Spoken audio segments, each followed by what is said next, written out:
Oi, oi, gente! Boa noite, bem-vindos ao podcast Pod Never. Ações que você never want to do com a sua companhia.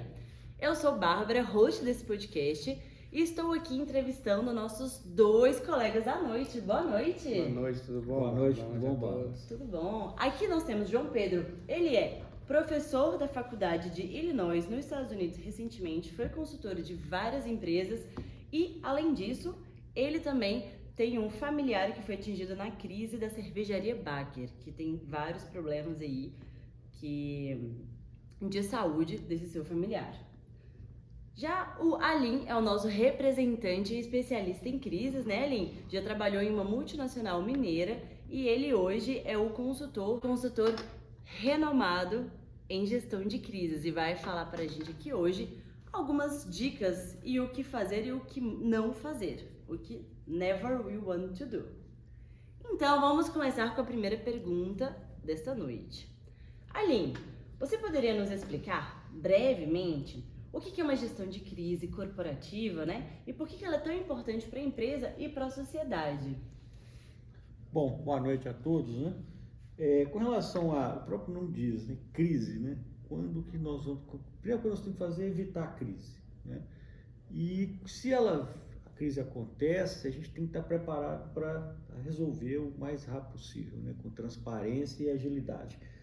Então, o que eu vejo é o seguinte, então para isso as empresas têm que preparar para a crise, tem que fazer treinamentos, tem que fazer simulados, tem que vivenciar uma crise com simulados, com treinamento, e com isso a gente consegue nos preparar, né, para uma situação. Mas é bom lembrar, né, e salientar que muitas vezes a crise ela vem mais forte do que você está preparado para ela. Então você tem que ter pessoas capacitadas para atuar nesse momento. E importante que você falou, né, dessa velocidade. Velocidade e transparência nas informações, né? É importante também você, dependendo do tamanho da crise, né, você buscar ajudas externas, por exemplo, do governo, do estado, de a parte polícia civil, bombeiros, né? A gente buscar essas ajudas externas.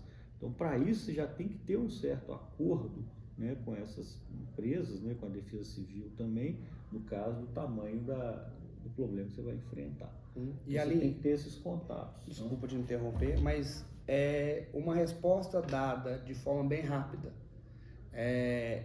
Pode ser que ela não seja tão eficaz como uma resposta que seja mais pensada, mais elaborada, com você tendo mais informações claras sobre o fato. Olha, hoje nós temos uma agilidade em informação, as informações podem ser incorretas e essas informações incorretas virarão uma verdade, né?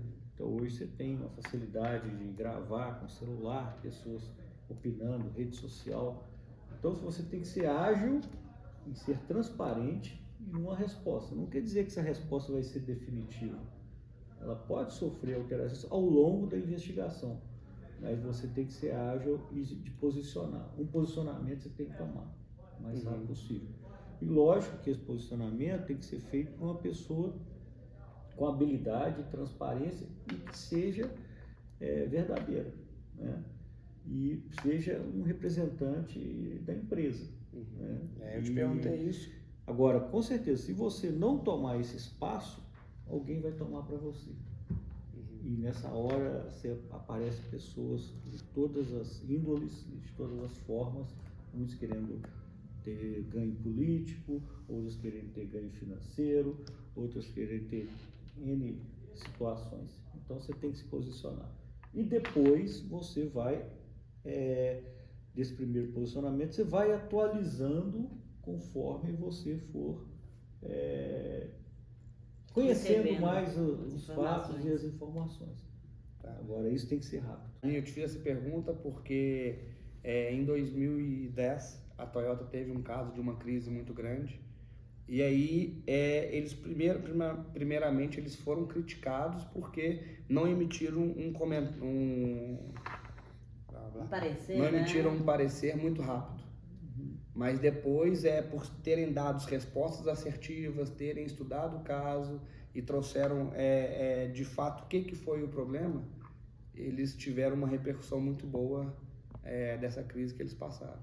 Mas nesse período, eu acompanhei esse caso, né? Nesse período que eles ficaram em silêncio, vamos falar assim, eles perderam muita credibilidade, perderam vendas e começou a afetar não só os Estados Unidos, mas as outras regiões do mundo também, onde a Toyota tem mercado. Isso até no Brasil, o pessoal começou a olhar o carro da Toyota com diferença, começou a pensar em comprar outro.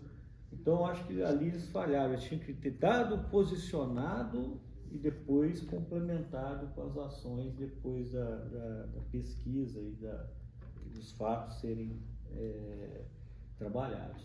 Mas faltou ali, acho que no momento, um primeiro posicionamento. Né? Olha, tendo em vista, né, que você comentou, então, essa questão da agilidade, até mesmo no caso da Toyota, se a gente fosse resumir nesses melhores exemplos de que aconteceram no mundo, quais seriam, então, um fator determinante, assim, para que as lideranças, né, pudessem ficar mais cientes ao acontecer uma crise que elas não esperam? Você já comentou de alguns fatores, né, como planejamento, fazer umas alianças, simulados e treinamentos, mas dá um recado aqui para a gente, final, né, quais medidas de crise são as mais eficientes aí, para a gente finalizar o nosso podcast. Primeiro ponto, eu acho que você tem que conhecer a sua empresa. Quais são os pontos de fragilidade da sua empresa? Aonde você pode ter um problema em uma crise? Quais são os que podem afetar mais os seus clientes, seus fornecedores? Né? Mas aí seriam riscos internos ou você também conta com externos? Externos também. Por exemplo, vamos pegar o exemplo da Vale. Será se alguém na Vale tinha consciência que de uma barragem estourar e você ter um refeitório debaixo de uma barragem, será que isso foi olhado? Ou, se não, como é que eles deixam construir isso? Né? Então, acho que é um ponto que você tem que estar mapeando seu processo, mapeando suas ações e muito no extremo. Né? Quando você começa a perguntar, a questionar algumas questões, algumas empresas que eu já visitei, a primeira resposta que eu escuto é a seguinte: isso nunca vai acontecer. Não vou olhar isso, não, isso nunca vai acontecer. E se acontecer? E às vezes acontece, né? E se acontecer? O que você vai fazer? Quais são as ações? Com certeza alguém deve ter falado assim: não, esse refeitório aqui, não, que isso, essa barragem nunca vai estourar. E aí, estourou. Então primeiro ponto, mapeamento dos riscos. Mapeamento dos riscos, esse é o primeiro ponto. Segundo, simular situações. Se acontecer, quais são os primeiros impactos que nós vamos ter, quais são as primeiras ações que nós vamos tomar. Terceiro, comunicação. Montar um comitê de crise e comunicar, né, com a imprensa, buscar o apoio externo, eu falei, defesa civil, bombeiros, polícia, governo, né? Então são pontos, mas imediatamente você tem que montar um comitê de crise. Entendi. Com todos os seus gestores, os principais gestores, e discutir dia e noite sobre o que aconteceu. E, em paralelo, você tem que ter uma equipe cuidando de quê? Da investigação. Essa equipe tem que trabalhar em paralelo. Você não pode pôr o comitê de crise cuidando da crise e da investigação. Então, em paralelo, você tem uma equipe cuidando da investigação, passando informações para esse comitê para ele tomar decisões. Então, acho que são os pilares aí que eu vejo para você sair bem de uma crise. Então, você tem que trabalhar para não ter crise. Né? E qual que é a real eficácia desse plano de crise? Porque na prática, na teoria é muito bonito, mas na prática a gente sabe que é um pouquinho diferente. Existe algum exemplo ou alguma empresa que foi implementada essa gestão de crise e a gente consegue ver que obteve um sucesso? Até porque, né, o teu familiar da Baker, mesmo com as ações de crise, para ele foi irreversível, né? Eu acho que as empresas têm que ter esse comitê de crise e esse comitê de crise tem que ser revigorado. Revigorado no atualizado, tem que ser atualizado, tem que ser treinado, né? Então, eu acho que toda empresa tem que ter esse comitê. E de tempos em tempos você revitalizar ele. Olha aqui, será que vamos pegar nosso mapa de risco, né? Hoje a gente faz mapa de risco para as empresas e esses mapas de risco são dinâmicos. Tem situações que você consegue resolver e ela só perde a prioridade nesses mapas. Mas o que está lá no mapa como forte, você tem que olhar forte para ele, tem que cuidar dele. E isso tem que ser levado nesse comitê da empresa, comitê de gestão, comitê de crise. Agora, se você trabalha dessa forma, lógico, numa crise, muita coisa que não está previsto acontece. Então você vai ter que se adaptar. Você não pode ser rígido, mas pelo menos o norte você tem que ter. Aonde eu vou atacar primeiro? Bacana, viu? Pessoal, muito obrigada, Aline, João Pedro. Foi bem interessante aqui a gente conhecer os 4 pilares. Entendemos aqui, muito importante a questão da atualização, tá sempre atualizando. Então, o comitê de crise não é algo engessado, não é uma receita de bolo, porque coisas acontecem, então você tem que estar preparado, essa maleabilidade. E realmente algumas coisas, né, os danos são irreversíveis, mas é preciso a gente fazer esse comitê com atualização. Muito obrigada, pessoal, pela participação. Espero que vocês tenham aprendido bastante. Depois eu corto, pode deixar.